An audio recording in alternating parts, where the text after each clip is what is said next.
Awesome. Welcome, you guys. Just another quick tidbit before we kind of jump in here. The new here lunch is next week. We call it Discover Gold Creek. We rebranded it. The reason we haven't done it for the last 3 years is because there was a pandemic. Do you guys remember that? And then secondly, we've been bouncing around from place to place that didn't allow us to necessarily be able to have it. Not that they wouldn't allow us, just the space-wise. So now we finally get that space. It'll be right outside there in the library. If you've been coming here new-ish, you don't have to be brand new, new-ish, and you want to hear the story and how we've got started and just some of the other details of what it is that we do here at Gold Creek, this is a great opportunity. With that in mind, also Saturday, Lake Stevens folks, we are lighting the Christmas tree in downtown Lake Stevens. If you've never been to it, here is your chance to come and hang out. We have a booth. The city gave us a full booth. We're going to serve coffee and cocoa and cookies, and we're just going to be a blessing to the community. And I think Santa's going to be there, so you can tell them what you want for Christmas. And then they're lighting the big tree in downtown Lake Stevens. So this is going to be a great community event for us. It's from 6 to 8 if you guys want to come and hang out with us or serve coffee or just talk to people. That would be fantastic. We'd love to have you there. Let me ask you today, as we're talking today, do you guys remember the first time that you bungee jumped? Do you remember that? Yeah, it's like yesterday, right? You can't forget it. I remember the first time that I've ever bungee jumped. I was 17 years old, so I wasn't even old enough to legally do it. I had to have my parents sign off on it.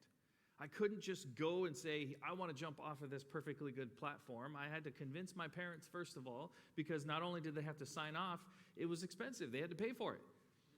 Now, I'm not scared of heights. I know, so it was like a double whammy. I'm not scared of heights. I'm at all zero fear of heights. I have nothing in me where if I'm on a skyscraper and I'm looking over, I'm not like, whoa, this is freaky. Or if I'm on the top of the roof, this is freaky. I'm on the roof all the time. You guys should see my house with all the lights that I've put up so far. But it doesn't bother me. And I remember, though, going through this process of bungee jumping, and I wasn't scared of jumping off this platform, but I remember that they were very mean. The people that ran it they were just unkind. Because the first thing they make you do is they make you walk up 10 flights of stairs in this weird contraption that is a stairway, but there's no walls.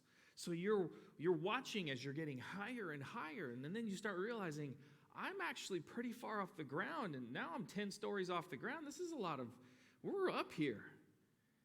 And they make you walk up there, and when you get up to the top, they clip you into the safety harness, and they walk you to the very edge where you're going to jump, and they hold you there at the very edge. And then they say, are you sure you want to do this, kid? Is this what you want to do right now? Look at that drop, man. There's no going back. And in my mind, I'm thinking, why would you say these things? Are they trying to be funny? Are they messing with me? Because what happens if I panic and I say, I don't want to do this anymore, I'm out? They're going to lose money. Because then I'm going to get off and be like, I don't want to do this. Give me back my cash. So I don't understand why they did it. But whatever the case, the process of putting on the harness, then walking up this outdoor cage stairway thing, and then standing over the edge with nothing but a fancy rubber band that's going to somehow save my life, I did start to get scared. And I started to fear a little bit, like what happens if this rubber band doesn't bring me back? Then it's not a bungee jump anymore, it's suicide, right? And I start thinking in my head, I don't know if I want to do this. And they say, all right, we're going to count down from 3, and on 1, you just jump off. Like, okay, so then 3, 2, 1, and I just kind of slumped off and just like rolled off of it and fell because I was kind of scared. And then I fell off, and you do the bungee thing, and you keep falling, and then you go back and forth, and all of a sudden you're going, wow, that was super scary. I was on the edge, but man, that was exhilarating. Oh, so amazing. And I loved it so much that the moment that I got off, I literally did it again. I said, I'm doing that again. And I got back in line, and I did it again. My parents paid again, and they gave us a special because I did it back to back. They didn't have to reharness me, so they knocked like $10 off. Great. But then the second time around, I'm up at the top. I'm running up this thing. I go to the edge, get out of the way, and I'm doing backflips off the thing. First time around, I was like that scared little dog that was afraid to get out of the corner. But then the second time around, I'm thinking Tony Hawk doing flips off of this thing. Why? What was the difference? It was the same jump, the same harness, the same person, the same jerks up there telling me, should you do it? I don't know, kid, your life is in front of you. Don't do this to yourself. Everything was the same. What was the difference? The difference for me is now I trusted the process. I trusted this contraption. I trusted that I'm going to be okay doing this. And trust does a lot for your mind. It does. Today, we're going to talk about the idea of do you trust me? The last series that we talked about was In God We Trust. There was a financial kind of overtone to it. This has nothing to do with finances today. Today, we're going to talk about straight trusting God. And I wanted to ask you a question as we get into this. If God were sitting next to you and asked you this question, do you trust me? How would you honestly answer it? What would you say? I mean, be real with yourself right now. Don't say it out loud because it's not that time right now. But be real with yourself. What would you say if God was sitting next to you and he says, do you trust me? Would you be able to, with 100% confidence, say back to him, absolutely, God, I trust you? Or would it be like 80% or 20%? Where would you be? I wanted to read you guys a quote from Abraham Lincoln. And it says, sir, my concern is not whether God is on our side. My greatest concern is to be on God's side, for God is always right. Today, I want to look at 5 moments in the Bible where King David wrote how he was going to trust God. And hopefully, these 5 steps will also help us trust God more. So we're going to start in Psalms chapter 9, verse 10. And those who know your name have put their trust in you, for you, O Lord, have not forsaken those who seek you. The first way that we can trust God more is to take a step towards God. In this moment, when he wrote this in Psalms chapter 9, he's most likely remembering his great victory over Goliath. You guys remember that? This little guy goes against this giant guy, and he slays the giant guy. And the thing about God, or at least from my experiences, when I read stories like this and when I think about my own life, the thing about God is that he never challenges me to be comfortable. Wouldn't that be nice if God said, you know what, James, take a break for the next 10 years. You're just going to be living the life of luxury. Super comfortable. You don't have to worry about nothing. No one's going to get hurt. Everything's going to go super well. Wouldn't that be nice? But he's never called me to be comfortable. My entire adult life, most of which I have been pursuing God, I've never heard him say, James, get comfortable. I've never heard that. And you know, I think the most uncomfortable that I might have ever been in my entire life was when God asked me to come here. I remember getting off the plane going, holy cow, this is weird. Because I know California culture. I do. I did not know PNW culture at all. There's a big difference. There's a huge difference. People, you guys kill animals up here. A lot. And if you would say the words, did you catch a deer? They get mad at you. You don't catch deer, James. You murder them. Like, sweet, I don't know. I don't know these things. Starbucks is bad coffee. Stuff that you learn as you go. You can literally have 5 different weather moments in one day. And you're not driving like hours and hours. You're driving like 5 miles, and you will hit every season and every type of weather that you could possibly hit in that moment. The beaches here don't have sand. They have rocks. What is that all about? And driftwood too, okay? That's great. I didn't know that either. That's a thing. And your grass out here grows like 3 feet an hour. It is madness in the PNW. And I remember feeling uncomfortable, but it wasn't like the uncomfortable where someone says something awkward and you're uncomfortable. Not that kind of awkward. It was the, oh my goodness, God. There's no way I can do this. And God saying, you can't, but I can.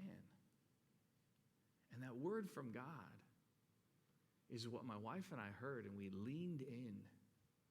And it's been awesome ever since. Take a step towards God. Psalms 31, verse 14 through 15. But I trust you, O Lord. I say, you are my God. My times are in your hand. Rescue me from the hand of my enemies and from my persecutors. Step 2, ask God for help.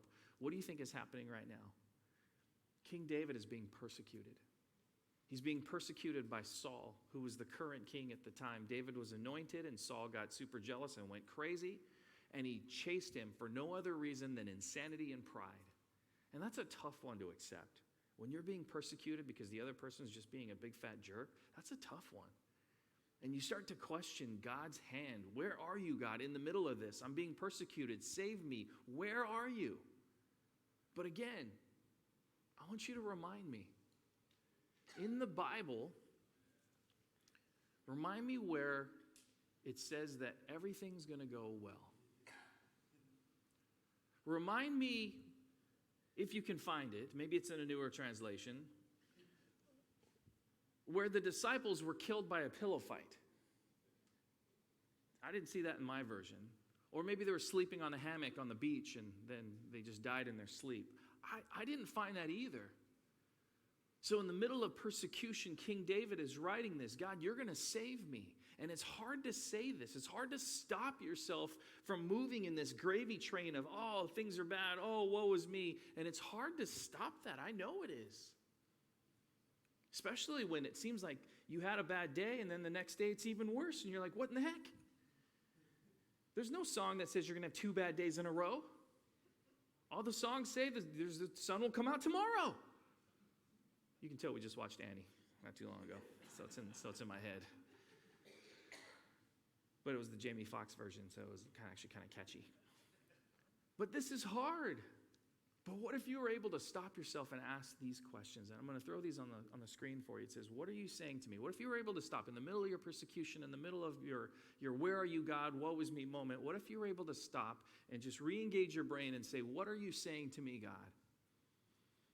What are you teaching me, God? How can I be a blessing, God? What if you asked these 3 questions in the middle of the swirling dervish of craziness? What if you did this? Would things look different for you? Would things feel different for you? You'll never know until you try. I have a friend, he's a Muslim, or he was a Muslim, now he's a Christ follower, and he was telling me that when he first became a believer, it was not accepted where he was living, because he was living in Iran, and they did not appreciate that this devout Muslim man said that now he's a Christ follower. That's a big no. You don't do that. And when he did that, he said that he immediately faced death threats. Immediately, the people in his neighborhood and the local police and government said, if you don't retract what you just said, we're going to kill you. And he said he got a ton of death threats, and then eventually his family started getting death threats, his parents, his siblings, his wife, all started getting death threats. You need to leave your husband, or when he goes down, you're going down too. And he's being actively persecuted, and that's, to me, he was literally beaten in the streets. He would be walking to the store, and people would come up behind him and just throw him on the ground and just start kicking him. He's threatened. And I think of that life, and I think of his previous life, and I go, man, that's like persecution on the level of the disciples, right? That's a persecution that I've never faced. I've never had those kinds of threats for being a Christ follower. I've never been thrown on the ground for being a Christ follower. And I look at this and I go, wow, what did you do? How did you get through all this? And he said, honestly, James, this is what I said. I said, God will use my story if I die. That's all he said. And I was like, what? That's your response? People want to kill you, and your response is, God will use my story if I die? Wow. He ended up moving to the States, which is how I got to know him.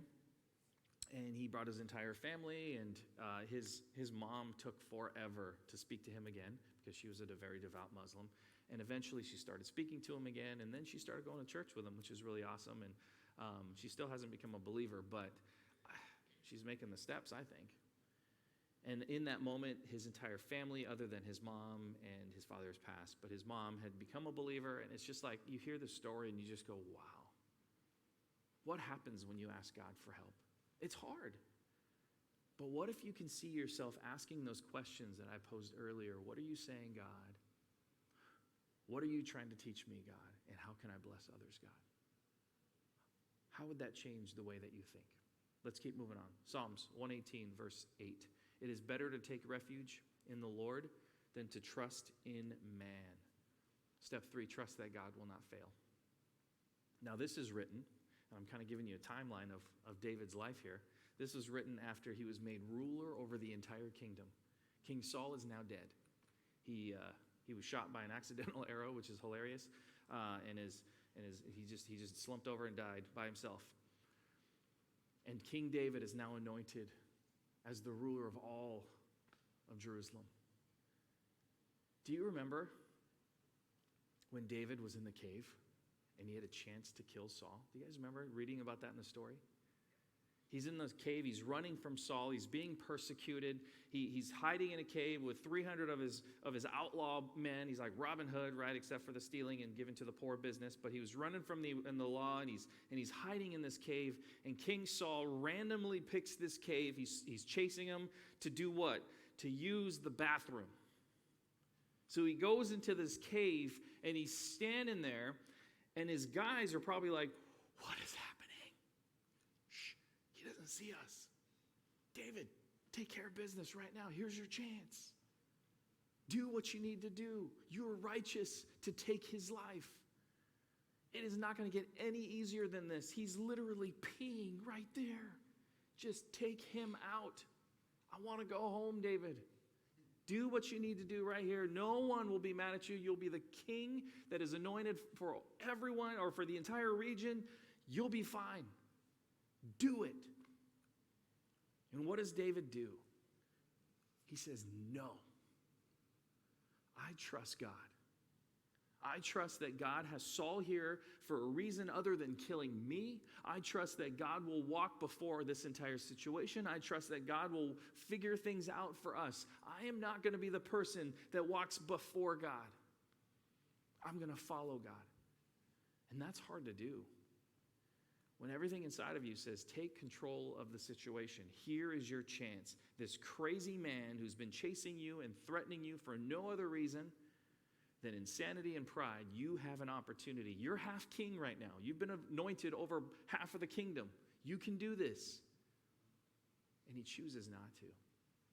And that just goes against the grain. But do you think maybe God knows what he's doing? You think God knows that he's preparing a way for you? That he's got plans for you? That he knows what's best for us? When I was in sports, I ran and exerted more energy during the week than I ever did at any of my games or meets. When I went to practice, I would practice from 2 to 6 in college every single day. I would just run and jump and lift weights and run and jump and lift weights and throw up sometime in between there. I know if I needed a break, that's what I did. And that's what I did. And then on meet days, I jumped 3 times for each event. That was it. Each jump takes a minute at most, and most of that is just standing there ready to jump. The jump itself takes about 10 seconds. I exerted way more energy in practice, in preparation. I exerted way more energy as the coaches put us through the gauntlet and the ringer, the mental stress, all of that. Why? Because it wasn't because they were terrible people. They were coaches. They were preparing us. They wanted us to be successful. So they put us through all of the practice and getting us ready so that on game day, on meet day, we are prepared and ready to go. What if God is doing the same thing for us, where he wants you to be so blessed and so successful, and he is saying, I know what you need. I know what's best for you. You're going to go through some of this right here. It's going to strengthen you. It's going to sharpen you. It's going to make you a better person. Keep trusting me in this process. What if that's what God's saying right now for you? Trust me. I know you're going through some stuff. but I'm going to bring you out the other side. Trust me. Listen to what David says next.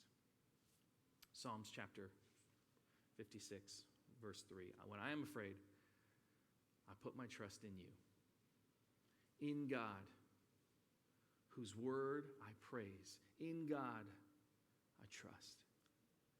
I shall not be afraid. What can flesh do to me? Step 4, don't let fear rob your trust. This is King David, captured by the Philistines. He is now a prisoner of war. This is a great time to be afraid, right? If your mortal enemy, they have been fighting the Philistines for generations. He killed their champion. That people group captures you. Yes, I think being scared is an appropriate reaction, right? If you're not scared in that moment, I don't know what to tell you. This is a normal moment. But what does David say to do in this moment? He's captured. He's afraid. What does he say? He says, put more trust into God. I'm scared, God, but I'm still going to trust you. That's hard to do. Through my journey here, I'm going to be honest. I've been afraid many times. From that moment that I was uncomfortable till I came here, I've been afraid many times. I've been afraid of decisions that we made. Is this the right decision? I don't know, but we're going to go with it. Is it going to work out? When COVID came, holy cow, how do we do church? Afraid of what's next. Every time we moved locations, is this the right location? I don't know. It's the only location, so I guess it's the right location. And I've been afraid so many times and fearful in these moments in the last 2.5 years. It's like, are we going to make it through this process? Are we going to, I don't know. And just like in real life, we were faced with a church spiritual fight or flight kind of situation. What do we do? And if you guys know me, I don't run. I'm a fighter, almost to a fault. But even though I don't know what's in store for us, I don't know what God is doing through this, I trust that he is going to do something. And that all of us will be used by him to bring others closer to him. I trust that process. And I'm just going to be faithful and not let fear rob my trust that God is doing something. The question is, are we going to stay patient and run with him, or are we going to run away, fight or flight? Psalms chapter 37 says this, trust in the Lord and do good. Dwell in the land and befriend faithfulness. Delight yourself in the Lord, and he will give you the desires of your heart. Commit your way to the Lord. Trust in him, and he will act. Point 5, standing still is not an option. This verse is old man David. Old man David is at the end of his life, and he's reflecting on his past. He's reflecting on all the things that God has done through this point. And there are a lot of action points here. He says, do good. He says, dwell in the land, which means work. He says, befriend faith. He says, commit your ways to God. These are moments of action. These are movement phrases that he says. And I'm going to go back to my original point that I said way back in the beginning of my sermon. And when I said, will you ever be comfortable and unhindered your entire life? The answer is no. God never promises that. He never promises that we're going to be comfortable. He says, in fact, that you're going to go through some stuff. You're going to go through persecution, trials, suffering. Life happens and you're going to go through it. But when you do, he goes with us. And he says, trust me. Trust me as you walk through this. The question is, do you trust that God is walking with you? Do you trust God? Be honest with yourself, honestly. Again, if not, why not? If you answer, I'm not sure that I trust God, why not? You have to ask yourself that. Maybe you've never trusted in God before, ever, and you've always just kind of been like, well, God's there, but I've never fully put my life in his hands. Why not start now? Have you gotten to a point where you went out and did good, just like the scripture says, where you worked, where you've been faithful with what you have, where you've committed yourself to God, those action steps that David said. If you haven't done those, then I would say that you have not fully trusted God. And I've been guilty of that too. In fact, this week I've been guilty of that. This isn't just a one time and, I've done it once and now I'm fully trusting. It is a process that I keep going through. Because life is a process, right? When you think you got it figured out and you're like, all right, I think I got this, foot slips, right? And you go, oh, dang it, let's try again. And it's a process. But what if today we take a step towards God in trusting Him fully to handle whatever situation that you might be going through right now? I know that there's a heaviness within our church, within the people of our church going through different things, with people watching online. I know there's sickness that's running rampant through all of Washington right now. And I know that people are going through different things, and there's just this heaviness. But you know who can lift that heaviness? It's a rhetorical question. It's God. God can lift that heaviness.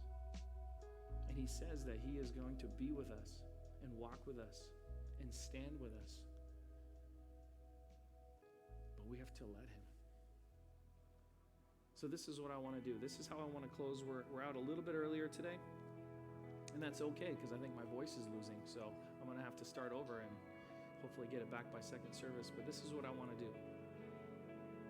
In a symbolic gesture of stepping towards God, I'd like all of us to take a stand right now. Just stand up, and we're going to pray that we're going to trust God more. That no matter what happens next, whether it's a bad thing or a good thing, it does not change the fact that you're going to constantly pursue God. And that you're going to be patient through the process if you need to. But I want to encourage you right now. Bow your heads with me. Heavenly Father, I just thank you. I praise you. Lord, it is not easy to trust. Lord, it is very difficult, in fact. But I just pray right now for every person watching online, every person in this room, every person that's going to watch this later, that this idea, this concept of trust, that it's not just some Old Testament biblical term, God. It is as relevant today as it ever was. And that there's heaviness within our church. There's different issues that people are facing, from health to personal to mental to physical. It's just, there's so many things. I just pray for all of us. That through this process, we lean on you more, that we trust you more, knowing, God, that you are walking with us. Knowing, God, that you are going to bless us on the other side. And so I just pray that we release the things that we're holding on to tightly, that we open our hands, and that we grip you. And I ask for this in Jesus' name. Amen. Thank you guys for being a part of Sunday service today. I'm excited for the rest of this year, and I'm excited for next year. And I'll see you guys next week.